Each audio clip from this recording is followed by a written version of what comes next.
Seller Sessions Live is back after 3 sold-out shows.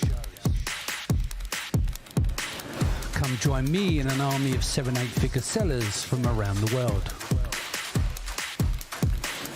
Once again, we fly in the world's best Amazon speakers, dropping cutting-edge marketing tactics. This time we have a series of fringe events giving you a weekend of learning, networking, and the legendary parties we are known for. Hey guys, welcome back to Seller Sessions. Today I bring in Chad Rubin. Chad and I have known each other for a number of years now. Chad, for those who have not been introduced to you via the Seller Sessions audience, do you want to give a brief background on yourself and then we can shoot the breeze? Yeah, absolutely. Been in e-com now for over 15 years. I was probably one of the first 100 private label brands on Amazon. That's where I met my account manager. We started Prosper together, the Prosper Show. I have an e-commerce business myself. It still runs today. I launched a company called Skubana, which is a multi-channel order management system. Sold that in April of 21. We sold Prosper in 2019. And now I've been working on Prophecy, which is a dynamic pricing software for Amazon brands specifically. Cool. Yeah. So that's what I want to get into is some parts of your background, because wasn't it the brand was vacuum parts? Can I say that? Yeah, it's filtration materials. So coffee filters, vacuum filters, air filters, humidifier filters. Gotcha. So how did you get into that? Because I'm trying to get an understanding of you as an entrepreneur. Some people have to be for me, I have to be very passionate about something to want to get up in the morning. Whereas some people go, look, at the end of the day, this makes money. And I like the fact of making money. I don't have to have a super interest and passion for the product. I have a passion for business. So filtration isn't as sexy as some areas, but where did you get the drive to go, okay, this is a good area? What was your drivers? What was your purpose? Yeah, a couple of things. One is my father owned a vacuum store growing up. Yeah. And so I was exposed to the industry at a very young age, but I was also exposed to all the struggles of entrepreneurship. Like we barely had money, we can barely pay rent growing up. And I never wanted to be an entrepreneur. I never wanted to be in the vacuum industry for sure. Yeah. And so I went onto Wall Street. I was a first generation college grad, went onto Wall Street, made some money, was helping my parents on Amazon on the side. Right. They were just reselling and it was this pissing match on Amazon of who can win the buy box. And I was like, wait a minute, why don't we just create our own brand? Went to China before there was droves of people doing it. And we started building Crucial Vacuum, which is now called Think. Why was always twofold. One is I got laid off from Wall Street. I needed to put food on the table. I already was helping my parents. And the second was I wanted to never be in that position, right? I never wanted to be financially struggling. I always wanted to have financial freedom, and just stumbled across Amazon and have not left the ecosystem for the past 15 years. So this goes back 15 years and you were on Wall Street. What was you operating as on Wall Street? Doing equity research for internet stocks. So Amazon, Bankrate, eBay, providing hedge funds and institutional investors to buy, sell, or short various equities. Okay. So obviously you worked in the area of money, and obviously this is all going to translate into some of the other areas we'll get into a bit later. So you started the filtration brand. That was 15 years ago. What are we going back there? It's a long time. That's when it wasn't the Wild West, pre-Wild West, and it was mama and papa stores. Ranking back then wasn't as difficult. It was like software margins back then, to be honest. Really? There was nobody doing it. It was just you'd buy something for $1 and sell it for $20. That is incredible margins that you can't have in my space today. No, exactly. So how did you make the adjustments? Because a lot of the people pre-2014, right, before we had PPC coming on in its early infancy on the platform, and you get then kind of two crowds. You've got the crowds that sit in the Amazon chat forums, right, in the what's it called? But then you've got the Amazon community, as we know, which is much more sophisticated, got our own language and everything else. So I remember guys going, well, I'm not spending money on PPC. I expect to still be where I was before because they never progressed. So how did you see the changes going back early 2010 to 2014, and then you see a lot of changes happening in 15? So I really used, just to be clear, I want to go back to the why question quickly, which is I wasn't lit up by working on this e-commerce business. I saw an opportunity to make a software, right? It was like incubating and dog fooding. And so I had established a team between 2010 and 2014 to to run with the business as Amazon started to mature and evolve as a platform. Yeah. But for me, specifically for that business, it was always trying to be first to market with a product, the first private label seller with no copycats out there, but also really moving forward with any new tool that Amazon would give us. We would try to get an early start on it to win over competitors. Yeah. Now, I always knew that I was going to have competitors on my heels, and I always knew I was going to have copycats. I just didn't know when. And then if you look at what happens 2015, like all these companies, courses selling to Amazon sellers and inviting them into the gold rush. And that's when you see a massive shift for us in margin. And how much of a shift? Like you said, it was that you're having software margins. And where did that get to? How much did it gut down from that? Oh, man. Right now, just to give you an example, our revenues starts declining. People are grabbing market share from us. Meanwhile, as they launch ad spend, our ad spend remains flat. You can imagine our operating margins are tightening and compressing. And as I was building another company in parallel, two things, right? Stubana and the Prosper Show, this business didn't get as much love from me. And when a lot of times when you take a founder out, specifically if you haven't built the right processes in place, things can fall apart. Yep. And I think you see that in the numbers, and that I've recently, just in 2022, October, took over my e-commerce business, and we had our first profitable month in months. That's how bad it's gotten on Amazon. Yeah. Wow. So when did you exit the brand? I actually didn't exit. I still have it today. It's like an incubator for everything. Gotcha. So you still got it today, but obviously the shift with Skubana, which was still very successful. It served a purpose there. You had a lot of SKUs as well. And then we can discuss Prosper Show if you don't mind in a minute. But yeah. So you've got to the stage, you've taken a step back, you've got multiple businesses. How did you turn around the Amazon business when you refocused?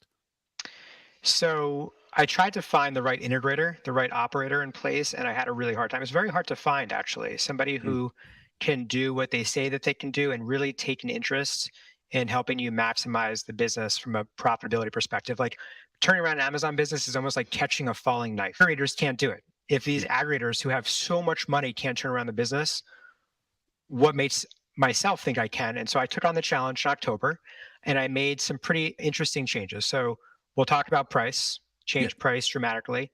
Pricing was stagnant for a very long time. Our listings have been dusty. If you can imagine, like our listings hadn't been updated probably since 2015, 2016. A lot has changed since then. We set up criteria to prune our inventory catalog, really evaluating our turns, how long we have inventory on the shelf for specifically, and looking at velocity per day as movements to really start cutting back, subtracting from the catalog, because less can sometimes, like subtraction could be better than addition. We also started going from FBA. I'm going to start rattling off all the things we've done. We started going from China direct. A lot of people are already doing this, but we sell multi-channel, but going pre-assembling kits and bundles in China instead of having our 3PL do it. And our 3PL just gave us a 2x increase on our fulfillment fees, which is another headache. So managing all of this together helped the turnaround happen. Yeah. Cool. And Skubana, so let's go there for a bit. What year did you start that, and where are you at with it now? Skubana, we started in 2015, built it, operated it, sold it. It was about 2,000 days roughly, but who's counting? A lot of high highs and a lot of low lows in that business. Can we talk about some of those? Where were some of the, give us your highest points other than exiting, and give us a couple of your darkest hours just before dawn moments. Sure. So like any business owner, you learn in the school of hard knocks, right? You learn by making mistakes. And the question is, how can you correct those mistakes that you make? So I'll give you some pain, some really costly mistakes. One is we raised money in 2019, pre-COVID, and I hired these, I would say, people who were claiming they had broad expertise in running software companies, and they just were overpriced individuals who never really were meant to be at the company. So on top of that, they had pre-negotiated their exit package. So when I did let them go, finally, right, they had a parachute package that really sucked a lot of money out of the business. And as a startup and as a software startup, you need as much capital as you can to have as much runway as possible. So that's an interesting example. We raised money and we started working on a shiny object. We started working on building out our own QuickBooks offering, which we were way undercapitalized to do. So we overhired, revenue didn't scale with expenses. This is in 2019. And we let go of a pretty large part of the company shortly after we had our Series A, which we raised $5 million. Wow. Crazy. And by the way, along the way, you end up hurting people unintentionally, right? And these are learnings that I really have journaled and have documented as a mental framework to make sure that I don't make those same mistakes again. Yeah. So in 2019, we let go of people, and I set off on a plan to revive the business. I gave everybody who stayed, because morale was at a low, I told them from here on out, we're going to be transparent and you're going to have equity. Everybody's going to have skin in the game. And things start getting better. And then suddenly COVID happens. There's a shift from brick and mortar to clicks, where people are going from physical retail to online shopping. And we built a product that was in the epicenter of that. And the business starts scaling like crazy. And so we got blessed, terrible backdrop, but we got blessed and started working on more, started building partnerships, I would say. And I reached out to 3PL Central randomly because like the business was on a tear. I now had more headspace to work on building more revenue streams of the business. I reached out to the CEO of 3PL Central and I'm like, hey man, your customer's customer. So you work with 3PLs. The 3PL's customer is our customer, the brand. And like, we can sell bananas in bunches. And he's, dude, I love the idea. Let's do it. And what if we buy you? And so that's what led, right? That was creating my own luck. And it led to a large opportunity that is a blessing, right? I'm talking about financial freedom that I never experienced or never thought I'd experience in my lifetime. Yeah, we won't ask the numbers, but software companies do have pretty good multiples. And by the sounds of it, you're very happy. And then obviously you got the team that got paid out as well. They all earned good money as well. Yeah, so it's essentially an opportunity creator for everybody who joined the team. And by the way, in 21, we'll probably never see those multiples again. No, we're at a point that we have reached the pinnacle. I think that was the pinnacle of e-commerce specifically and SaaS multiples. And as like multiples there's been multiple compression since then.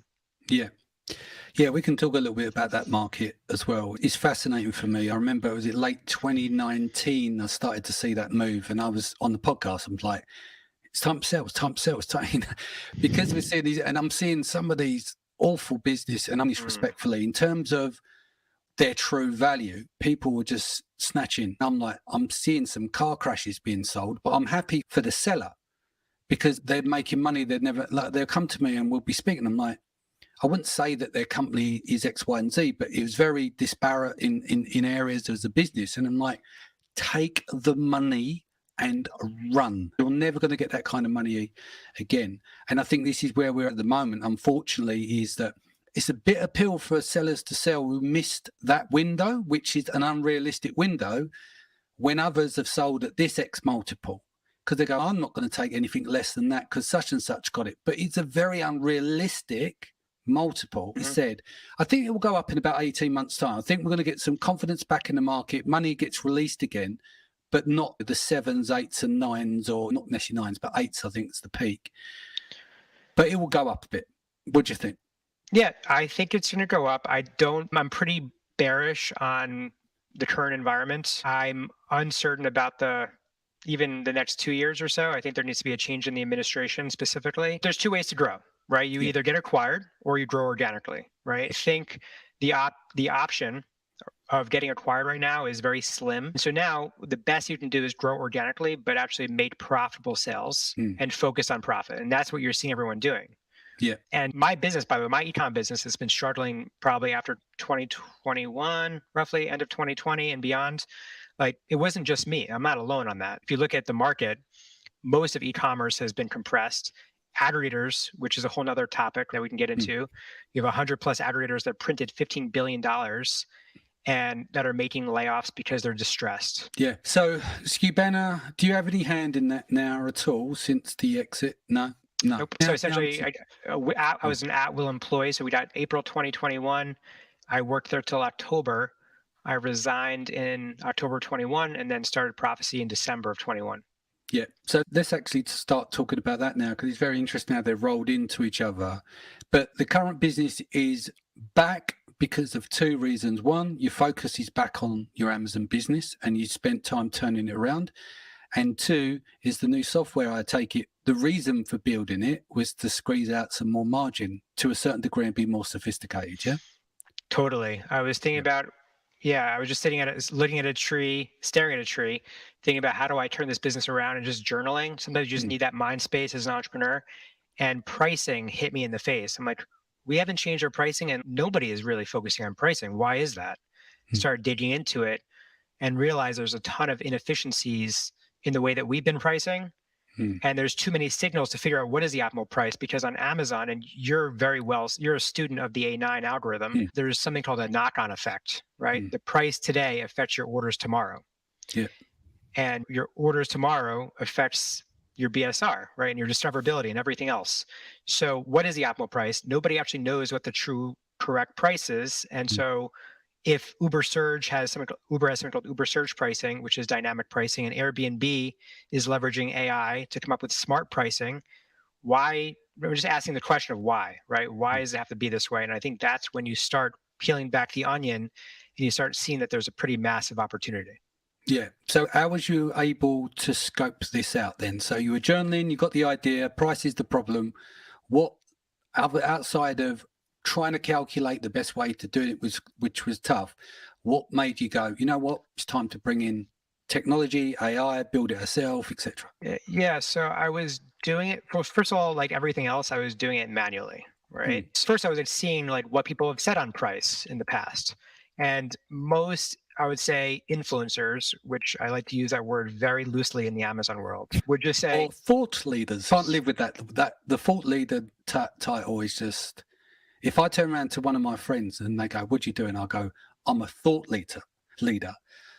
They'll say to me, Dan, shut up your bell end and get back in your box. That's what they would say to me. And I don't mean that in a disrespectful way, but it's just, I find that kind of, if you see yourself that way, it's having a false self. Yeah, totally. If I see someone that says keynote speaker on LinkedIn, I completely unfollow, right? Yeah. I really believe in this idea of doing, right? And there is not one right answer. Everything is nuance in Amazon, right? So there's not like one, we were talking about this earlier about the honeymoon period, right? And there is not one right answer, in my opinion. And so pricing in that same way is easy for people to talk about and be like, hey, just raise pricing. But pricing is not one size fits all. And a lot of the misinformation that is shared around pricing is reckless at best and very dangerous at worst. And so I started testing my pricing strategy and I started integrating our pricing. Sorry, my cat is like right below my feet and like bothering me.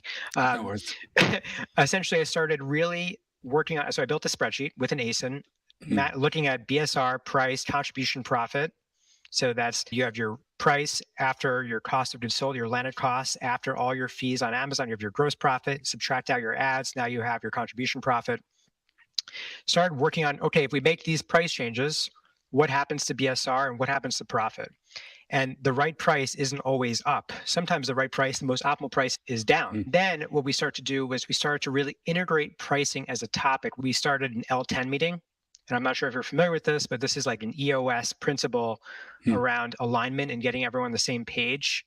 And I started integrating pricing as a discipline and a topic into the management meetings, where we're essentially taking pricing across functions like new product roadmap, finance, PPC, and integrating it all together and connecting the dots. And so where's that led you now? Obviously that had an impact on your business, because what I don't want to get people get confused on is repricing, which is far more sophisticated and that's a different domain.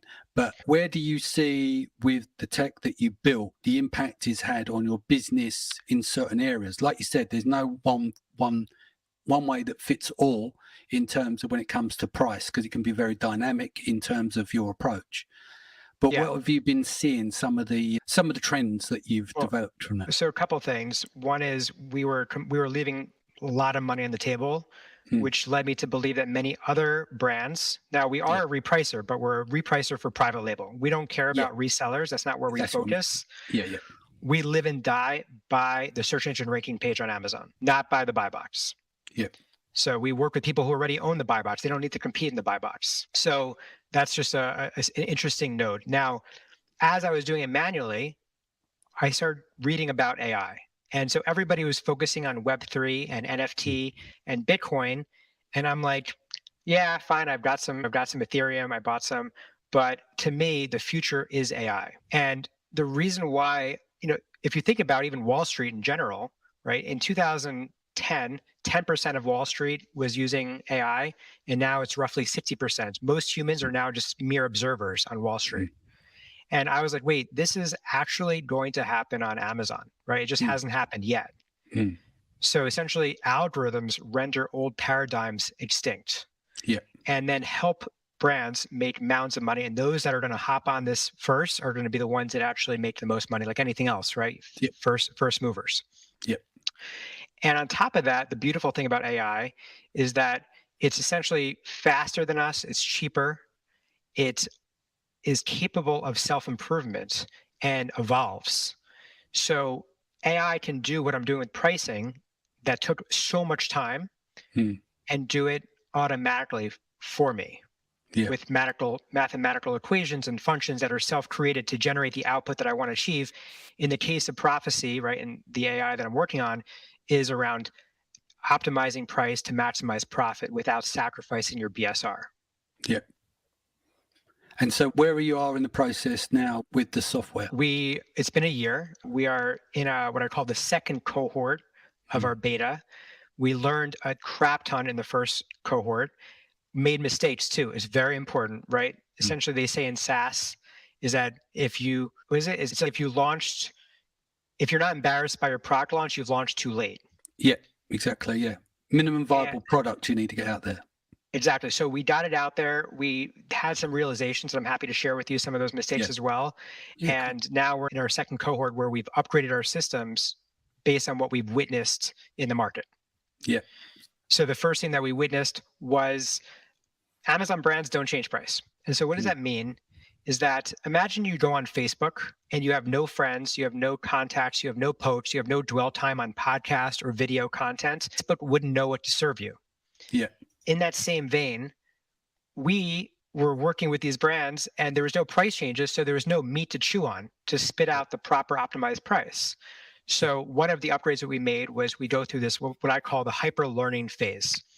We optimize and make small changes to price to see how Amazon reacts to those price changes and to see how your competitors react to those price changes. We integrate those learnings into the model so the model can learn, evolve, observe it, experiment, and self-improve, and those learnings compound over time. That's like a pretty big learning from cohort one.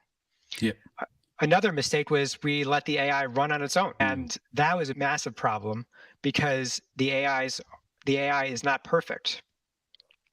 And so while like when the market zigs and zags, there could be anomalies that happen in the marketplace that throw the AI for a loop and it doesn't know what to do. So we now are doing something called supervised learning, where essentially the model is 80% there, but I have a data science team dedicated to looking at your profit on a daily basis per ASIN to seeing if there's anything that's off. And so we're connecting it the same way I was connecting pricing with the rest of my team, connecting your profits with our data science team so that your profits are in good hands, really. Yeah. And so where do you want to see yourself with it in the next couple of years? Same way as Skubana, that you'll probably obviously exit at some point. This is built to improve your current brand, but where do you think you want to take it? Like, what's your roadmap that you can obviously talk about? Yeah, I'm pretty open about it, right? I really believe in price and PPC it's better together. And I don't know I think you're in the UK, right? Yeah. So I don't know if you have like peanut butter and jelly type of sandwich there, or you get the reference of peanut butter and jelly, maybe? I get the reference, but but we in the UK, it's not a common sandwich that people would eat. Yeah. Is it Nutella? I don't know. I'm just trying to think. What's it? People have a ham sandwich or a bacon sandwich. Okay. But for that, the mixture there, I think that's very much more of the US domain. Yeah. Got it. So it's like eggs and beans, maybe. Yeah, I think if you can predict the perfect price, and price, in my opinion, and you can disagree, dictates spend, the two of those things go together. So for me, it's building a monetization and acquisition platform. Right now, we're focusing on only one part of the ACoS equation. So ACoS is what you spend to what you make. We're focusing on what you make. But if we can focus on what you make and predict the optimal price, we can predict the optimal spend at a specific price and give that to agencies and help them upsell to their client base. Yeah. Yeah, that makes sense in terms of working together. Also, let's have another chat about price in terms of we were talking about earlier on, is that the information can sometimes get dangerous. And I've spoke about this a lot, and we've run a lot of data, and I've done presentations and shows with perceived value and realistically what you're going to get with ranking. There's one thing to be Apple and Nike, etc. But for most people, that Amazon's still a platform as a what's the word for it, marketplace. Of all the marketplaces, when you aggregate it, Amazon is roughly 13% cheaper.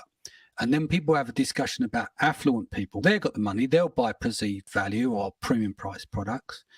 But 70% of those are smart enough in the sense that the reason they've got money is because they watch their money and determine themselves of where the value goes. So you could use it as an excuse, what about the rich people buying? But there's a reason why rich people got money, and there's a reason why poor people struggle with financial literacy. Yeah. Yep. 70% of people will price check that are considered wealthy of some kind, depends on what range you put them in, will price check before buying. For me, it's the expectancy of ranking. So someone might say the products, the average price is $13.99. They're selling it for $20, but they expect a top 1, 2, or 3 position. And the reality of that, and there's always exceptions to the rule, it most of the time misses. So I always say to people, think about position 5, 6, 7. That's going to be more realistic most of the time, because the expectation of I'm going to do a premium price product and I expect 1, 2, or 3 is almost a misnomer in most cases, but not all. And I think that can be a bit dangerous for people that are making premium price products without being a brand, say an Apple or a Nike. And we did a lot of data, our data science team done a lot of work on it across hundreds, if not thousands of keywords. It was very much structured. And this is what we found across multiple different categories, is that to win on Amazon, the ideal product, which almost impossible to do, build a better product than anyone else and sell it for cheaper. That's almost certain. If you've got a better product and a cheaper product, that will sell better than anything else. But it's very difficult to achieve. And I think now with margin compression, the costs going up in different areas, TACoS is on the rise for a lot. PPC clicks are going up. How do you think people can manage this and be more realistic about their expectations? Like managing the perception of what they're willing to pay for something?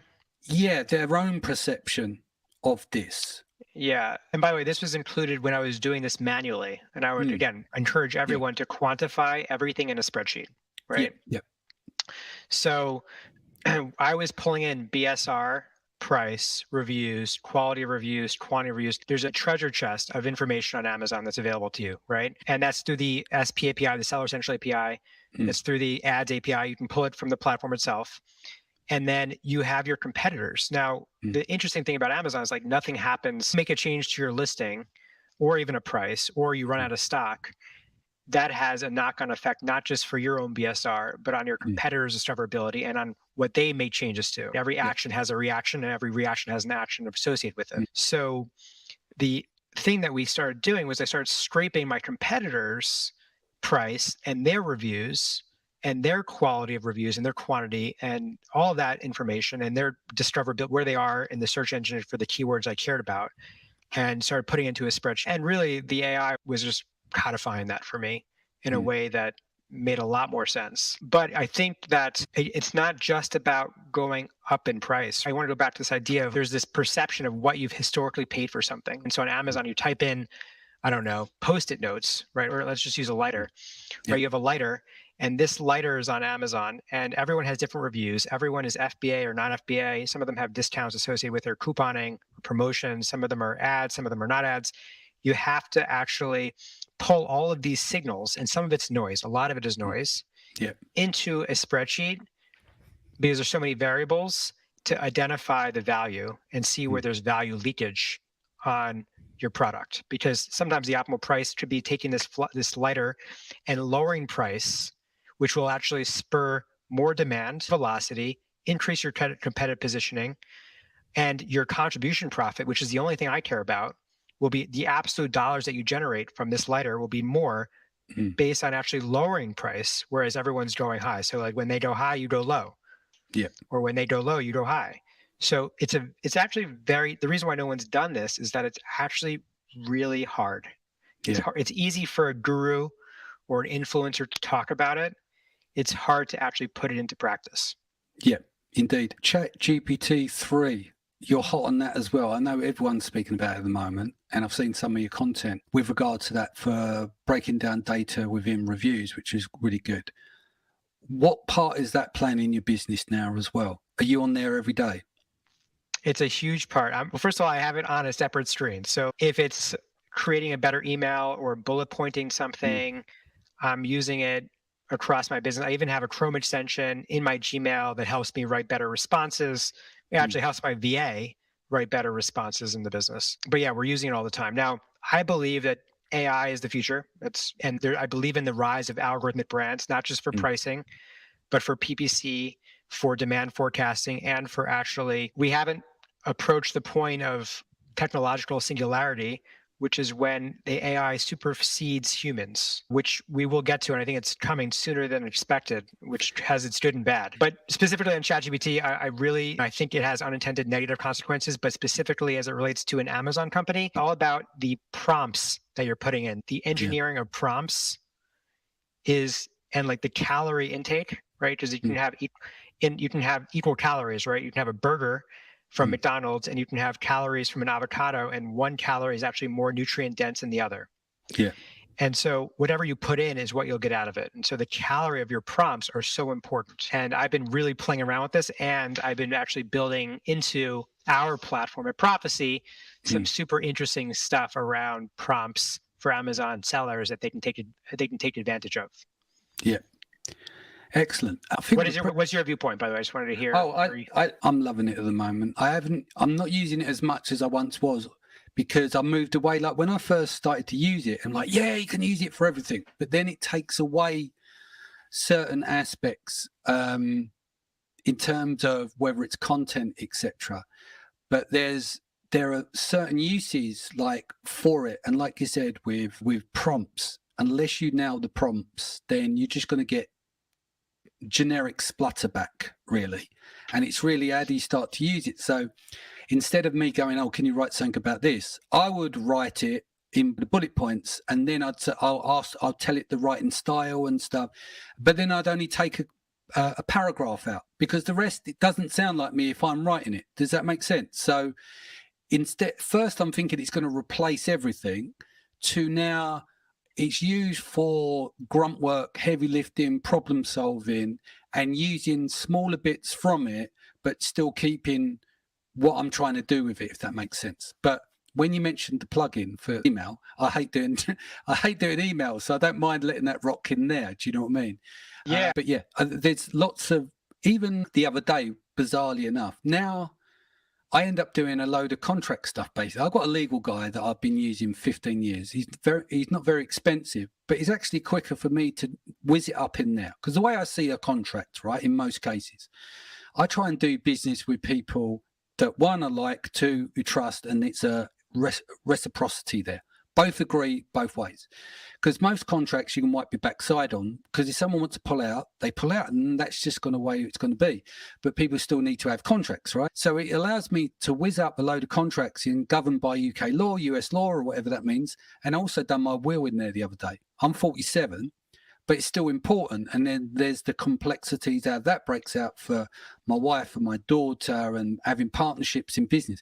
So I was able to write all that in and get my will done in it. So there's some certain things I will use, like we bought a car for my daughter, or she bought the car about 3 weeks ago. I know nothing about cars. So I was asking certain questions in there to give us answers, and it stopped us buying certain cars because of the problems that we would face if we didn't deal with that. So it's not just been in business. There's certain things now that I would lean on it for, even for random stuff to solve as well. But it's less so now about using it for pure like content and driving lots of content, if that makes sense. Yeah, I'm waiting for the day where Google's going to be able to detect all this AI content that people are generating. I have a friend Yeah. who's just spitting out blog posts, Yeah. and I'm like, oh, I can see the future of what's going to happen here when Mm. Google rolls out an update and Mm. detects all the AI that they've created, all the content they've generated with AI, and they're going to de-rank them or delist them from the SERP.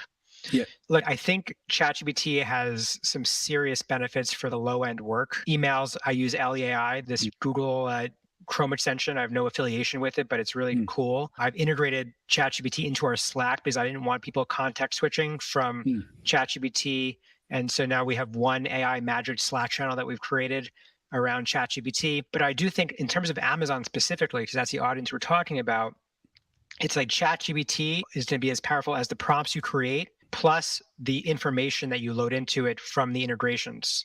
Yeah. So I've been loading up, like right now, you referenced the review thing that I posted.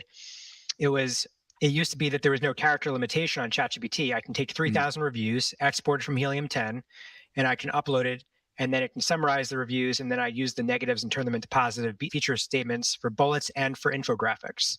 Yeah. You can't do that anymore, right? Mm. Now I'm working on, for example, one approach to do that and just take information flow and merge it and make magic together Mm. between two different softwares like ChatGPT plus something else. It's not just ChatGPT. Yeah. No, that makes sense. Even with this is a pre-record, right? So I'll probably download the time code of this with the captions in. We'll have all the time code in it. And then what I will end up doing is I'll throw that into chat and say, please remove the time code and can you summarize this conversation with 3 bullet points? Job done. Because even though they're creating the content that comes back, me and you are the content, right? It just means that I haven't got to do that. It's quicker for me to do that to get a description. So when someone opens up the podcast to go, oh yeah, look, Chad's on there and we're going to cover this. Yes, I'll listen to it. Like to me, that's not content in the same way. That is, we need a description so that the listener understands what to expect on the podcast. But the context and the content of the conversation is our conversations. So that's what they're doing. They're summarizing that. So they're the bits I like to use it for, quick, easy stuff like that. When that's not necessary. It's different, I think, with longer form content, especially if you're putting your own thoughts and stuff into it. You can't ask chat, can you tell me what I'm thinking? And it doesn't have your perceptions and coloration in the content. I just want to add an exclamation mark to that. I think I look at my LinkedIn posts and I spend a lot of time writing posts and providing value. And I can never write them in ChatGPT because it's lacking soul. Yeah. It's lacking something where you're like, there's something that it can never put together what I've just put together. Now, the question is like when, because I think we're in the first inning of AI. And I believe in singularity that at some point it will eventually have a consciousness. It'll actually think as if it's me. There's already a URL out there called character.ai.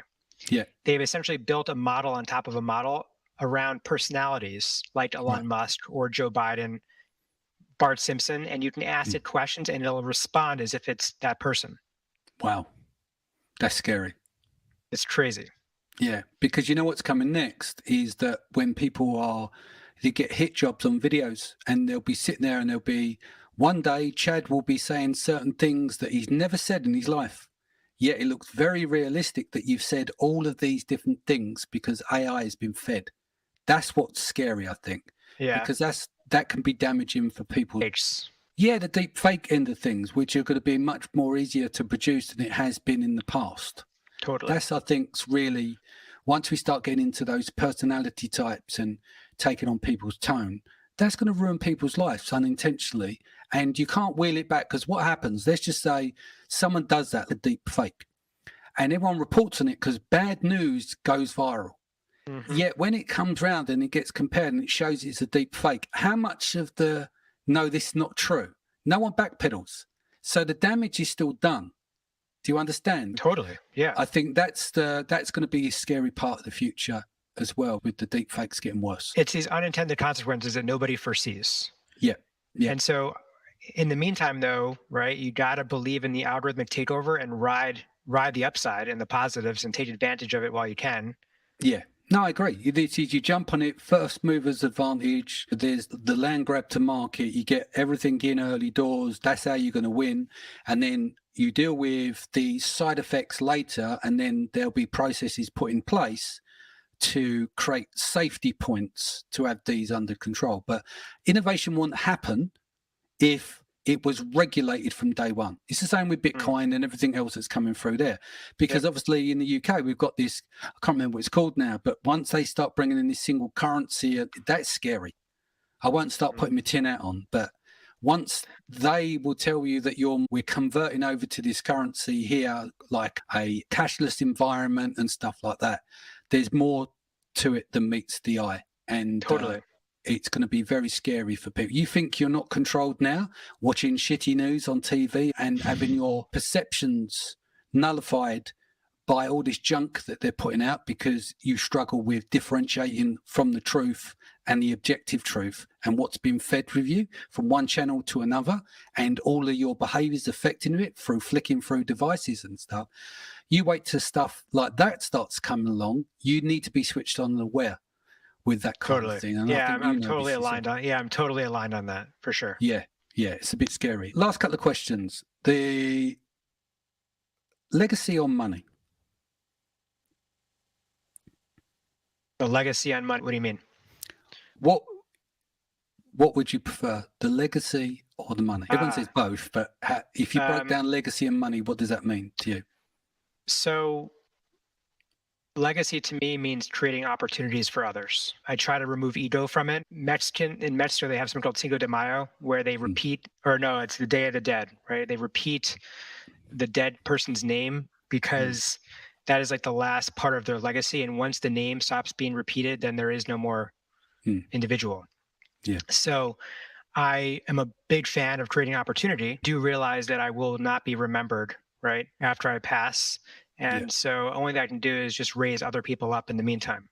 Yeah. It's a big focus of mine, right? I own some property in New York and it's a lot of acres. And I'm like, hey, I want this to be the family compound at some point where family members can have different houses on the property. Yeah. It's something that's on my mind, right? Generational wealth, because I come from a generation with no wealth. And just as, what did they say? The first generation creates it, the second generation grows it, and the third generation blows it.